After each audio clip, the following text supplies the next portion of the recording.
What's up, everyone? Welcome into Jack Anderson Stadium, Week 9 of Stadium Drive with Storied Rivals Sports Media. Will Ford, Aaron Sprague for coverage of the rivalry. We're here in Dresden for Tri-Valley and Sheridan. Tri-Valley is 8-0 on the year, a chance to, over the last couple weeks of the season, maybe go 10-0 in the regular season for the first time since 2014. They have a absolutely loaded roster. Sheridan, kind of a slow start to the season, but now they're winners of 5 in a row, and I think we're set up for another edition of this great rivalry, Aaron. Will, it seems like just a second ago we were in Thornville talking about the very same thing about this matchup, and for me and anybody close to here within these two programs, it probably feels like Groundhog Day. I was telling you, I can't remember the last time I didn't cover this game or wasn't at this game. There have been some good ones the last 10, 15, 20 years. And this should be no different. The league title on the line yet again. Yep. This time it's at the Jack. And this time, I think if you're talking about what you think is going to happen or who has the upper hand, you're going to have to give it to the Dawgs. They are the undefeated team, the defending champs. Mm-hmm. They returned everyone from last year. They haven't been tested yet this year outside of the Clinton-Massey game. Correct. They have been rolling. And then to Sheridan's credit and Coach Culver, they graduated a ton of dudes. Correct, yes. They started a little slow trying to figure it out, but they have since stacked win on win on win, and really quarter by quarter. And that's the only way you do it with young guys and in a program. Mm-hmm. And people that watched Sheridan early thought, man, this team's not going to win this many games. And here they are, 6-2, back in a championship position. So they have improved greatly. But, again, you got the Dawgs now with that senior experience, school all-time record holder, quarterback in Max Lyle. Mm-hmm. A defense is stacked. They don't have many holes. So you got to think Tri-Valley would come in here with the upper hand just looking at it on paper. Absolutely. And if you look at the Sheridan side of things, you mentioned they started 1-2, a little slow, but graduated a ton of kids from their near Final Four appearance last year.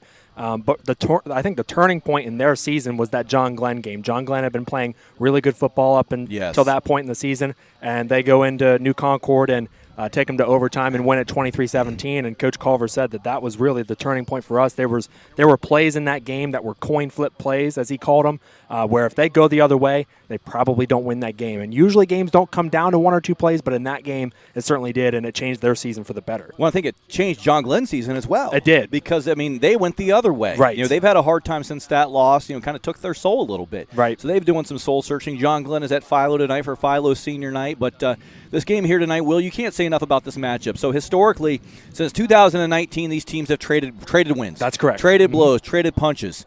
In the last 10 years, Tri-Valley is 7-3. That's right. And then the biggest disparity was a stretch run for between 2011 and 2019 where Tri-Valley went 8-1. The only win Sheridan had during that stretch was in 2016 when they snapped Tri-Valley's league record win streak, which I forget that number, what it was, but it was over 40, I believe, straight league wins. And Sheridan came in here to the Jack, snapped that streak, and kind of, that was a monumental win for Sheridan at that time.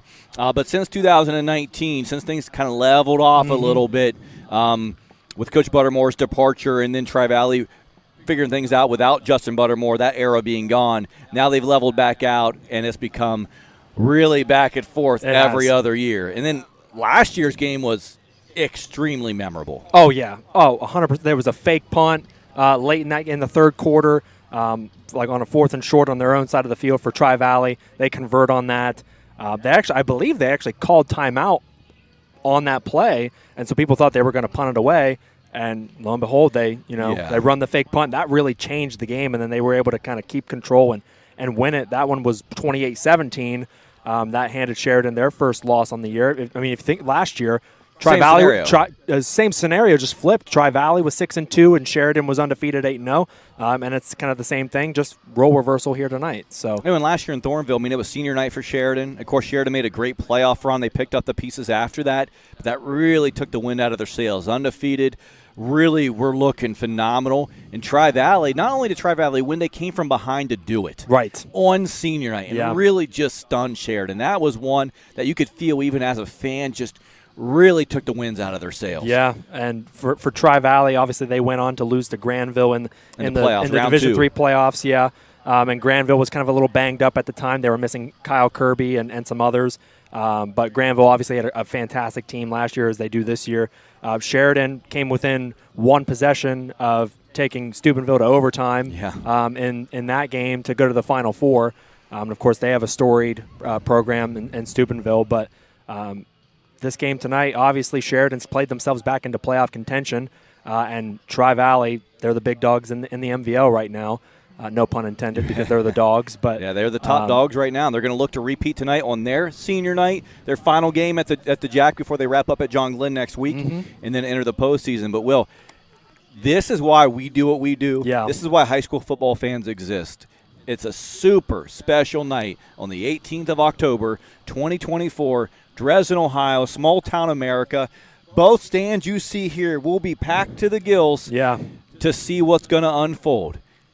Heroes and legends are made in this game. That's right. You know, throughout the history of this game, if you look back through the players that have made plays, and we'll see who emerges tonight. Because while we said that looking at it, Tri-Valley looks like the upper hand. Yeah, on paper, sure. Never be surprised. Oh, no. Especially in a rivalry game. And Sheridan has dudes, and they have the tradition and the history, and Coach Culver, they're going to come out swinging. I'm really excited to see what the young quarterback Tice Whiteman does for Sheridan. Yeah, absolutely. And he's gotten better and better at just each week. Yeah, the biggest game of his career. Can he make some magic happen for the Generals and get them going? But how does Sheridan stop this Tri-Valley offense? It's a double-edged sword, because Jaden Wallace is one of the best backs in the area. Fantastic year last year. Statistically speaking, maybe not the best year this year, but he's still, without a doubt, a dynamic player that you have to tackle in space. But Max Lyle, I think, has been the story this year. Obviously, he became Tri-Valley's leading passer. He's probably going to go down as the MVL's leading passer, or one of. He's going to be right there, man. And he's got two great receivers in Keaton Hunt and Ryan LaMonica. Those, I mean, that trio plus Jaden Wallace has been phenomenal all year. Right. And if you're Sheridan, how do you match up with each one of those guys? Well, you don't have to be a genius to see a Ryan LaMonica and a Keaton Hahn standing out here, 6'4", 6'5", with wingspans out here, and think, man, all they got to do is probably throw it up to those guys. And that's really, jump ball. I mean, they run great routes and all, but when it comes down to it, you got to think Max Lyle has to throw it up to his guys, and they're going to go get it because just how athletic they are. But I know Tri-Valley's chomping at the bit to maybe play a 4-quarter game. They haven't done that in a while. Yeah. So I got to think they're excited, and it's just we're glad you're here with us. Yeah. Checking out this game, enjoying Stadium Drive. Check out all of our scores on Twitter, and remember, fear does not exist. It's exclusive tea. We have it for sale. I'm about to tweet the link right now. If you get on Twitter, it's going to be at the top of our Twitter feed pin. If you want to grab a shirt, we have a limited quantity available. Support the brand and get ready for this stretch playoff run. Fear does not exist. And for Halloween as well. And we have the camo hats, limited. Yes. Limited. Yes, we just got those in. Yep, camo hats available on the website. So click the link, go to Twitter, click the link. It's also on our Instagram story feed. We would appreciate it, but just excited to be here. Let's get it on. You asked me last week at Union Local my favorite Halloween movie or horror movie. Yeah, you figured it out yet? Well, I was going to ask you favorite costume you wore when you went trick-or-treating. That's a good one. Or what would you wear now if you were going to do something? If you were going to a Halloween party? I mean, I do love Halloween. You know, we're going to Disney for Halloween this year, so that's going to be I am going to miss week 1 of the playoffs, unfortunately. But so I do love a good Halloween costume, and I'm definitely more into the scary. One year, as a 20-something-year-old adult, I did go as Carrot Top. Okay. I had a bright red wig. I was in younger and better shape, had cut-off sleeves, trying to act like I had some muscles. There you go. But I like I even put on eyeliner, I think, for the Carrot Top costume. Wow. So you went all out then, huh? Yeah, that was fun. That was probably the most fun. Now, as a kid, I mean, you can't go wrong with the old pirate costume. Of course, yeah. The pirate costume was always solid. And then as a little boy, like kindergarten, this is the worst. It's probably the worst Halloween costume ever. But I was dressed up as a little German boy. Huh. My grandmother was from Germany, and they thought that was cute to dress me up as a little German boy. So then you went along with it, I guess. I mean, now, I'm 5 or 6. I'm not sure I have much saying it, or 4 years old, whatever it was. But I'm not sure how scary that was. That's okay. Yeah, but that's it. My daughter is going to be she's going to be a girl from the zombie movie on Disney. So there you go. Sure. We got her some cool light-up shoes and stuff, so it's going to be fun. Perfect. Are we doing a max effort muscle player of the game tonight in this game? Yes. In fact, good reminder. I need to go get the prize bag, Absolutely. But I got it in my car, so let's do it. Let's hold up that shirt. So tonight we'll be giving out some swag, protein. Aminos. Yeah, aminos. Shaker cup. to our max effort muscle player of the game from this game. Are we doing it any other games? We got a few left. A couple. We'll get into the playoffs. A little more player of the game. MaxEffortMuscle.com for all your supplement needs. Tonight's their big Muscle Island party. Yes, that's right. So that's over at Buckeye Lake. That was an exclusive event for Max Effort Mafia members. So again, you need protein supplements. MaxEffortMuscle.com, based out of Granville. So good dudes to check out if you need those products for your off-season training. Absolutely. Well, let's hop into one of two interviews to play for you tonight. We'll start with the visiting Sheridan Generals. 1-2 start to the season, but 5 games in a row that they've won to get to this point to play Tri-Valley. And I'll let Paul Culver III take you through the journey and what they have to do tonight to match up against this outstanding Tri-Valley team. But here's head coach Paul Culver III, Sheridan Generals, on Stadium Drive, Week 9. Thanks for being here on YouTube, Facebook, and X. Appreciate it.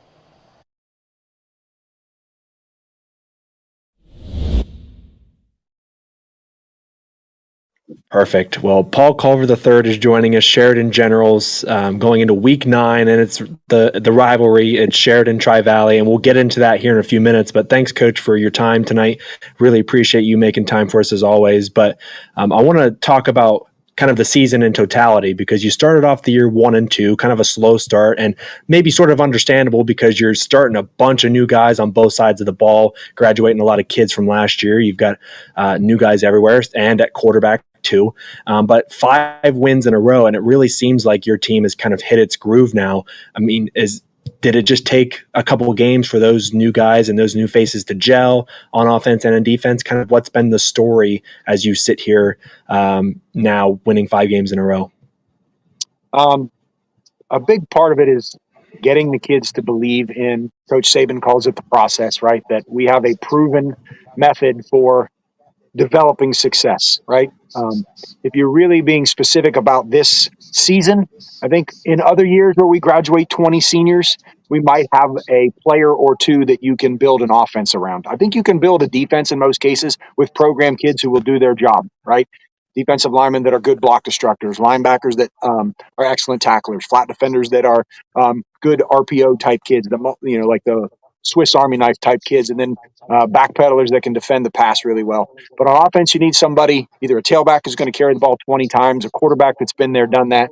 And this year we had graduated basically all that. That was the first time that I could remember in my 9 years where it was like covered bear kind of thing in terms of the offense. And it was young guys learning on the fly, and they're talented, right, across the board. But it took a little bit. Yeah, definitely. Do you think, and maybe there's a different point for you, but like when I kind of look at the schedule in your games this year, like was the John Glenn game, that overtime win 23-17, was that like the turning point? Because John Glenn had been playing really good football at the time, and you guys were just kind of stepping into playing better football. Was that kind of the turning point where you were like, okay, now we're a real football team and we can do some damage? No question. No question. So John Glenn is an excellent team, right? Very well coached, and they have playmakers, and they have excellent defense. They always do. And there were coin toss plays in that game. That's a coin toss game. You could play that 10 times, and it might go 5-5, 6-4, maybe, right? But there were plays that were absolutely pivotal, single plays that tipped the momentum. The play that Sean Griffey made, my Mike linebacker, my big Mike that everybody notices, the heart of our defense, the play that he made on the 2-yard line to not only like stuff a lineman trying to block him, but then shed that block and strip the ball carrier is as good of a defensive play as I've ever seen. There is no coaching involved in that moment. There is no scheme or anything. It is just a grown man, Sean Griffey, who's like, no. I'm not letting my senior season go this way. I'm going to do something extraordinary. And I saw it on Storied Rivals, the end zone clip of the play. When you're up in the box and you see a play, it can get lost in the bodies, but the Storied Rivals video is from right there, and it was incredible. And so that play doesn't happen. That game doesn't end the same way. A single play, and there were several plays in there. And so I was so proud of our seniors. Several of them, Evan Anderson and several other players, made extraordinary plays that tipped that game. And you saw us solidify in a lot of ways that night because it had come against a good team. So I was proud of them, and we've just gotten better since. Yeah, absolutely. And one of the guys that I think has gotten a lot better as the season has gone on is your new quarterback, Tice Whiteman, who is a bit different of a guy that you've maybe coached in the past in terms of just the style of offense you run, because traditionally it's been kind of that option offense, a guy that's really mobile. And not that Tice isn't mobile, he can certainly move, but he's just not the same type of athlete as a Caden Sheridan was, or other guys you've had in the past, or even Hupp, your other quarterback that played earlier in the year. He was really dynamic with his legs, but Tice is more of a pocket passer. What's been that like for you to kind of develop a new style of offense where you're relying a lot more on the passing game and Tice using his arm to move the ball downfield? So that's something that obviously, we've been a spread team, a shotgun team for a long time. So that's a package of what we do. And so I don't know that it has changed our passing game as much as it's changed our run game. As you said, we've been a heavy option team. Like, we read defensive ends and read linebackers and read certain players in certain formations. And Tice can do that on the second level. He can do it on the first level, but as he's still learning the offense, maybe taking some of those reads off of him so that he can rely on we can rely on him to make the throw type reads, has lessened some of the burden. I probably put a little too much on him for a first year starter against Licking Valley week one, as we're just running the offense as I kind of saw it. Because while he isn't, Tice isn't a 4 or 5 kid, he runs the option well in the sense that he makes good decisions. That really is the key to the option. People think it's some super fast kid like slick as can be. Caden Sheridan was not fast. Caden Sheridan ran a 5 flat, right? Like, that's good high school speed, unless you are moving on to the next level. That's plenty good enough. But he made plays. Like, he played fast. He played at full speed. He read really well, and that's what we envision for Tice as he gets more and more comfortable. So, while the offense has changed slightly, I still believe that Tice can do the things that we want him to do to be successful. Absolutely. Now let's kind of shift gears to this week, because it's the game. It's the biggest rivalry in the area, and it's one of the biggest in the state, Tri Valley. And I know that you're a coach that just coaches with like so much passion and emotion. You wear it on your sleeve, and I can see it when I talk to you every time we get to talk. But what emotions come up for you and come to the surface when you get to Tri Valley week? Biggest thing for me is I'm the type of coach. I remember my first year as a coach. We're pretty good. We ended up winning the league title that year and advance and getting in the playoffs. 17, 18 seniors. And I remember there was a game where on paper we're going to win. Really good, especially kind of up front in the front seven. They've got some good guys on the back end too. But on offense, Jaden Wallace was a superstar last year, and not that he's not good this year. He's absolutely great, and you'll probably have to do a good job in open space tackling him. But I feel like for Tri Valley's offense this year, it's been more about Max and the connection with his receivers. I feel like he's just really taken that next step. He's got like Keaton Hahn, Ryan LaMonica has made plays on offense and defense all year. But when you look at that offense in totality, obviously your defense traditionally, it's always great. But how do you match up? Because you gotta play phone booth football, as you call it, with Jaden and tackle in space. But then you got to match up with these guys on the outside too. So while they do like to pack it in, they're in a tight end and what we would call an H back, like a lead blocker with number 44, quite a bit. They still, as you said, they're able to throw the ball very successfully.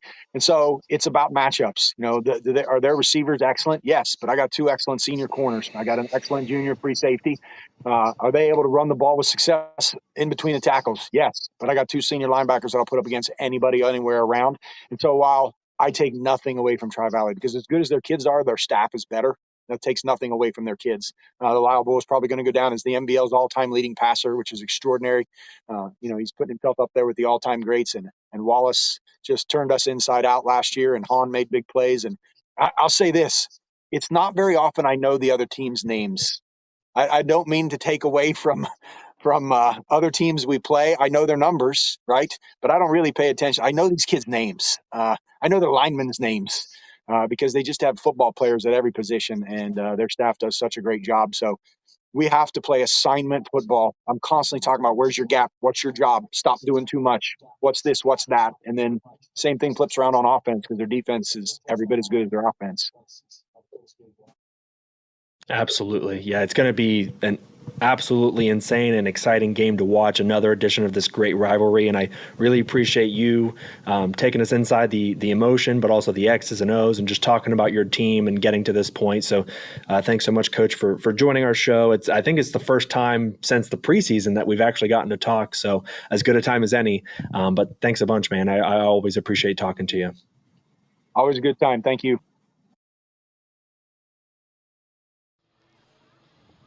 Big thank you to Paul Culver III for joining us for the first time since the preseason.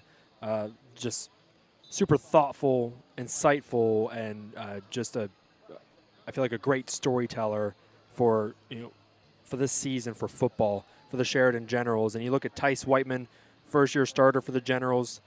Slow start to the season, but each week he's just gotten better and better and better. And last week against Morgan, and their 48-16 win, 8 of 15 passing, 141 yards, 3 touchdowns in a 32-point victory for the Generals to win their 5th straight game.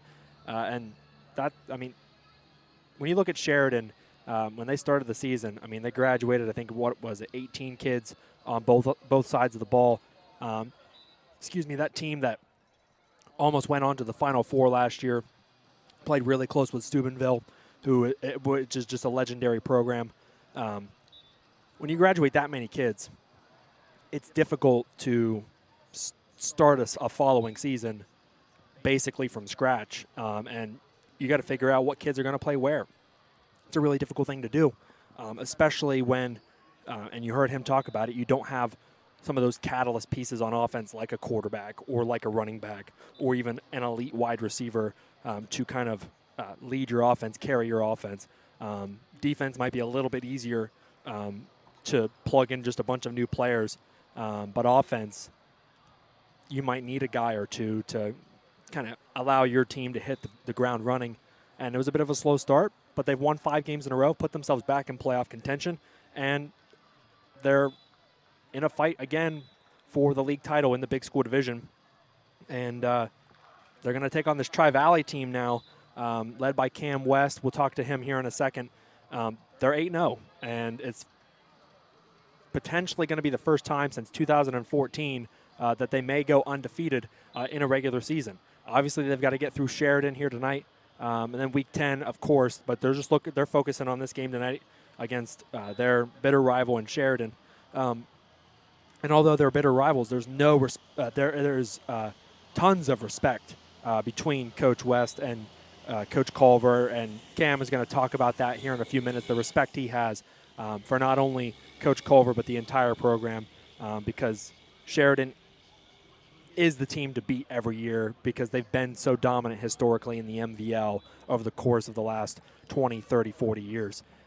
And Max Lyle, I think, is just the unquestioned leader of this football team. I'll talk about him after the interview with Cam West. And here is Cam West with the Tri-Valley Scotties, talking about the season to this point, being 8-0, a chance to go undefeated, but just the excitement of Sheridan Week, rivalry week. It's the best rivalry in the area, one of the best in the state. And Cam West will talk about it here on Stadium Drive, Week 9. Thanks for being here on Facebook, X, and YouTube. That, man. I looked the part, I guess. Tried to, at least. That's fair. No, I love it. No, and you look real put together for this interview, so that's great. Yeah, that's the real reason I wore a tie today. It's for you guys.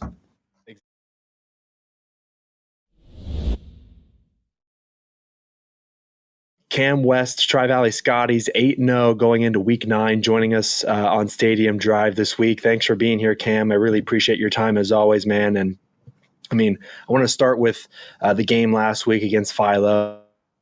Games like that one where you win 35-7, you have a big lead going into halftime. It's really a good opportunity, especially, late in the year as, guys can get nicked up and the injury bug can hit some teams. It's a good chance to kind of rest your starters and get some younger guys in there, to get some experience and whatnot.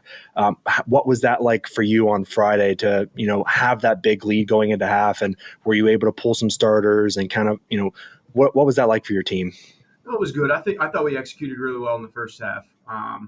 We moved the ball offensively. They had a plan coming in, and they were going to stop the run, and so we threw it really well in the first half. We blocked a punt for a touchdown, which always helps. And going into halftime up 35-7, you feel pretty comfortable.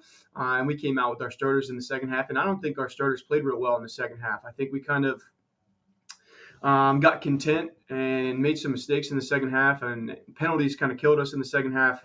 I think we had a touchdown called back, but it was good to see some situations against a good team. Philo is a big and physical team that we haven't got to work on in the past, and some things we started to drive at the 1 yard line, which is always good to work on. We didn't execute that drive really well, but I think last week's game was really good for us in terms of working on certain things that we haven't had the chance to work on the past 4 weeks. Definitely. Talk to me about Max, because obviously, a couple weeks ago he became the all-time passing leader, which is old news at this point. But I mean, just not only his play on the field, but his leadership, with the guys on the team in this offense, and really everybody top to bottom. I mean, what has he been like, his senior season, and as you've seen him, develop and become, probably the greatest quarterback to ever put on a Scotties uniform. Yeah, I mean, he's been everything that we hoped he would be. Obviously, he had a really good year his sophomore year. He had a better year his junior year, and you're always kind of worried about, is the kid going to be content? He's throwing for a bunch of yards. He's really good as a junior. Is he going to really take it serious and try to take the next step his senior year? And Max did that, and he has been everything, like I said, that we hoped he'd be as a senior. In terms of his production on the field, it's fantastic. His decision-making is fantastic. He's a great teammate. He's a kid that's never on the sideline during practice. When he is not in, when we're going with our second and third group, he is coaching up the quarterback.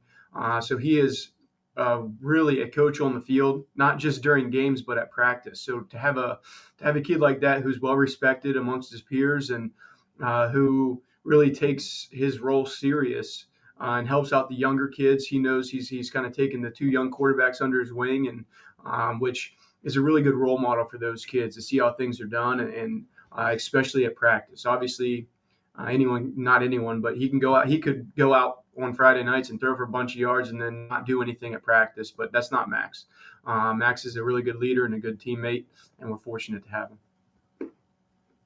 Now, this week it's the biggest of them all. It's the rivalry. It's Tri-Valley Sheridan. It's the biggest game of the year, as it is every single year. But Sheridan, they started 1-2, kind of a slow start to their season after the great year that they had last year. But they've rattled off 5 straight wins. The defense has been solid throughout, per usual for Sheridan football. But it was the offense that kind of started slow early, and now as the season has kind of picked up steam, so is their offense. And Tice Whiteman, their quarterback, seems to be a bit more comfortable. And honestly, their offense might be a bit different of a style than what we usually see traditionally with the option offense and everything. Tice is kind of more of a pocket passer. But as you get ready for this rivalry this week, and Sheridan is playing much better football, what do you see with kind of how they play a little bit differently offensively? And just what's the emotion like this week? Yeah, first of all, they are playing much better than they did early in the season. I think everyone that watches them knows that. They're in a situation early in the season where they're replacing 18 starters, I think, from last year. So it wasn't shocking that they were kind of trying to feel their way out, get a new quarterback, trying to play a couple kids early. And I think they found their way. Like you said, I think they've really leaned on their defense. Their defense has always been good, and this year's no different.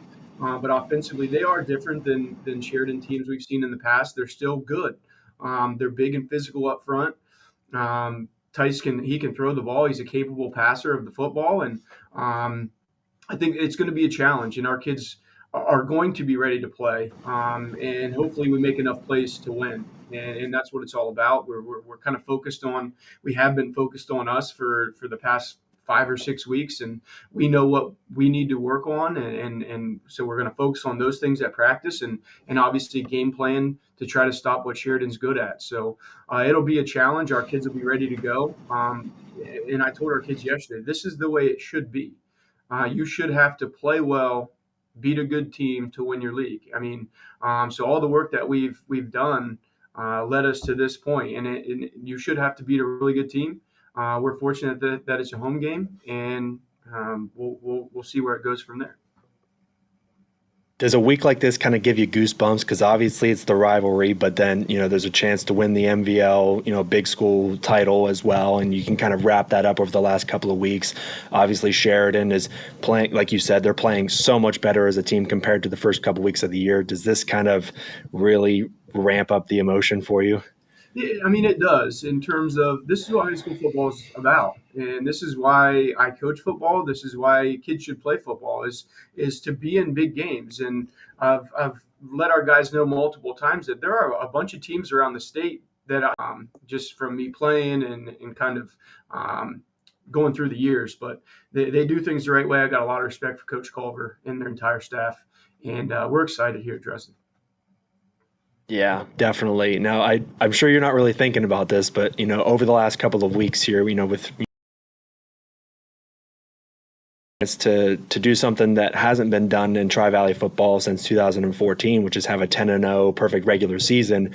I mean, I'm sure you're focused on, Sheridan and then week 10 and then the playoffs. You're not really thinking about just kind of that big picture overarching view, but I'm sure that's pretty exciting in Dresden, if to think about the idea of doing something that hasn't been done in 10 years. Yeah, I mean, it's always special when you have opportunities to do things that aren't done very much.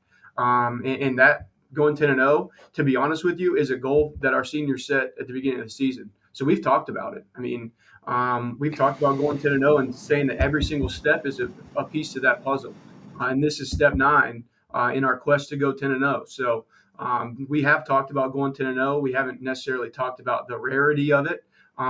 But our kids, that's what they want to do. And they put in the work to do that, and that's our mindset.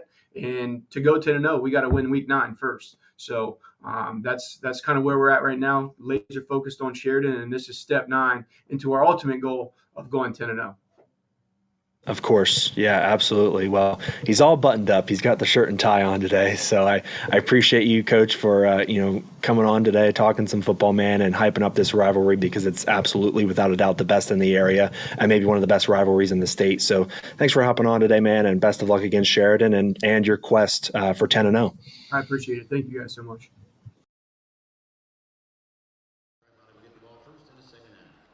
Max Lyle is without a doubt one of the Tri-Valley greats, but the first great quarterback that Tri-Valley ever had was indeed Cam West, and I'm sure that he has bestowed tons of coaching, wisdom, and just teaching of the quarterback position to Max Lyle.